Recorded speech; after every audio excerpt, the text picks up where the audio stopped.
কেতাবে আছে কিন্তু বাস্তবে এটা প্রয়োগ হচ্ছে না। মাননীয় স্পিকার, এটাকে নিশ্চিত করতে হবে 100% যা লেখা আছে সে অনুযায়ী কাজ করতে হবে। যদি না করে তাহলে মন্ত্রীদের পদত্যাগ করতে হবে। রাখের কথা আছে না, ওষুধ দিব কোথায়, সারা গায়ে ব্যথা। আমরা তো ক্ষমতা এলাম 2 মাস, আমরা আসার পরে তো পাম্পও চালু করতে পারি নাই এখনো। মাননীয় সদস্য জনাব মোহাম্মদ মজিবুর রহমান। মাননীয় স্পিকার, আপনাকে ধন্যবাদ। মাননীয় স্পিকার, কৃষক তার জিনিসের দাম পাচ্ছে না, যার ফলে তার রাস্তায় আলু, টমেটো ইত্যাদি ফেলে দিয়ে তার উপরে গাড়ি চালিয়ে দিয়ে আপনি এই দৃশ্যগুলো দেখেছেন অতীতে। এখানে সেচের মধ্যে যে সমস্ত অনিয়মগুলো আছে, মাননীয় আমাদের মন্ত্রী, কৃষি মন্ত্রী জনাব আমিনুর রশিদ হাজি ইয়াসিন, ব্র্যাকেটে দেখলাম, অবশ্য আমি এটা জানতাম না ওনার নাম হাজি ইয়াসিন, তো উনি কথাগুলো বলছেন সবগুলাই সত্য। কেতাবে আছে কিন্তু বাস্তবে এটা প্রয়োগ হচ্ছে না। মাননীয় স্পিকার, এটাকে নিশ্চিত করতে হবে 100% যা লেখা আছে সে অনুযায়ী কাজ করতে হবে। যদি না করে তাহলে মন্ত্রীদের পদত্যাগ করতে হবে। কোনো একজন মন্ত্রী তার দায়িত্ব যদি পালন না করতে পারে তাকে স্বেচ্ছায় পদত্যাগ করা উচিত। জাতীয় সংসদের এই মহান চত্বরের কথা দাঁড়িয়ে আমি আপনাকে বলছি। এখানে এই মনে হচ্ছে যারা অপারেটর তারা রাজা হয়ে গেছে, আর কৃষকের মাননীয় সদস্য আমরা প্রশ্নটা আসছি প্লিজ সম্পর্কে আছে। ঘুষ নিয়ে তো নিয়োগের কথা বলেছি মাননীয় স্পিকার। ৭৭% অপারেটর দোষে অভিযুক্ত, এদেরকে আমি মাননীয় মন্ত্রীকে ফ্লোর দিব এখন, আপনি প্রশ্ন করছেন না, দয়া করে প্রশ্ন করুন। জমি লিজে বাধ্য করা, এটাও একটা অন্যায় কাজ করছে। কৃষকেরা নিজেরা চাষ করতে পারছে না, অন্যদের হাতে জমি দিতে বাধ্য হচ্ছে, দুর্নীতির বিচার হচ্ছে না।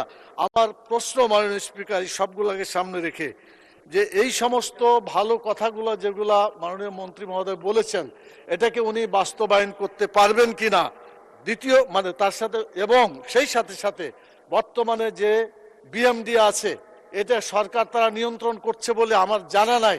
তারা বলছে যে আমরা অটোনমাস বডি, আয় দিয়ে দায় শেষ করি আমরা।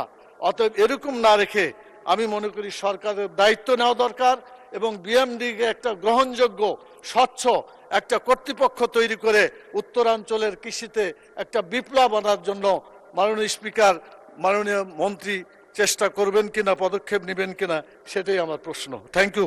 ধন্যবাদ বৃহদাকার প্রশ্নের জন্য। মাননীয় মন্ত্রী।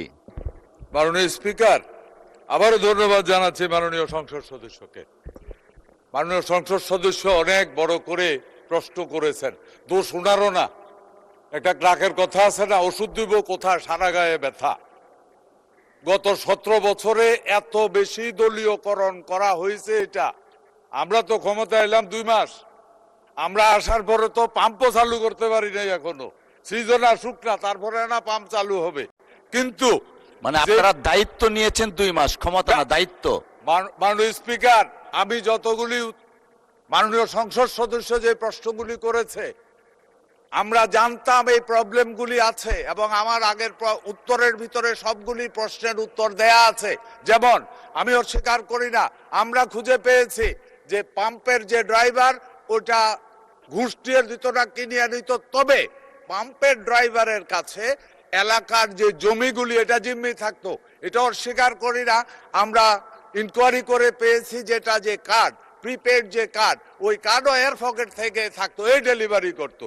এই জন্যই তো এতগুলি সিস্টেম ইন্ট্রোডিউস করা হলো যে একটা পাম্প ড্রাইভার যদি রিক্রুট করতে হয় অন্তত স্থানীয় 15 জন কৃষক তাকে সাপোর্ট করতে হবে, যে আমি তারে চিনি, সে ভালো মানুষ, সে কাজ করবে না। শুধু তাই নয়, বিভিন্ন যতগুলি ইনস্টিটিউশন বা ব্রাঞ্চ ওখানে আছে সবাইকে দিয়ে কমিটি গঠন করা হয়েছে।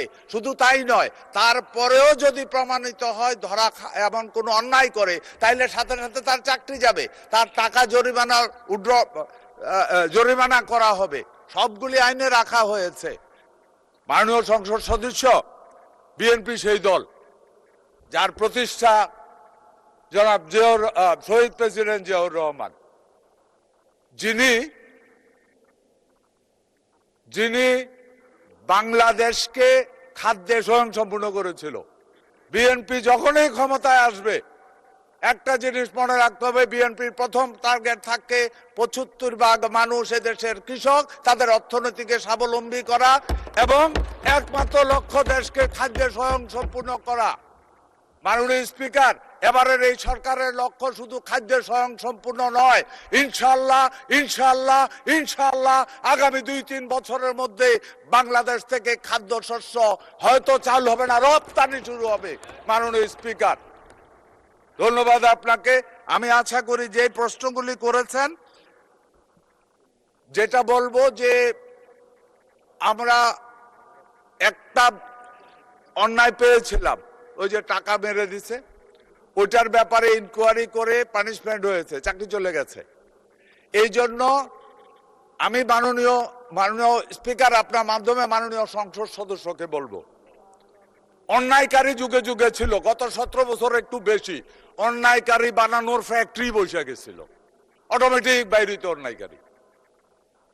আমরার কাজ, আমি মাননীয় সংসদ সদস্যকেও বলবো, অন্যায়কারী যুগে যুগে ছিল, আছে। জনগণ যখন সচেতন হবে, সরকার সচেতন আছে, জনগণকে সচেতন হতে হবে। জনগণ সচেতন হোক, অন্যায় থামতে বাধ্য হবে, জনগণের সাথে সরকার আছে। ধন্যবাদ মাননীয় স্পিকার, আপনাকে ধন্যবাদ।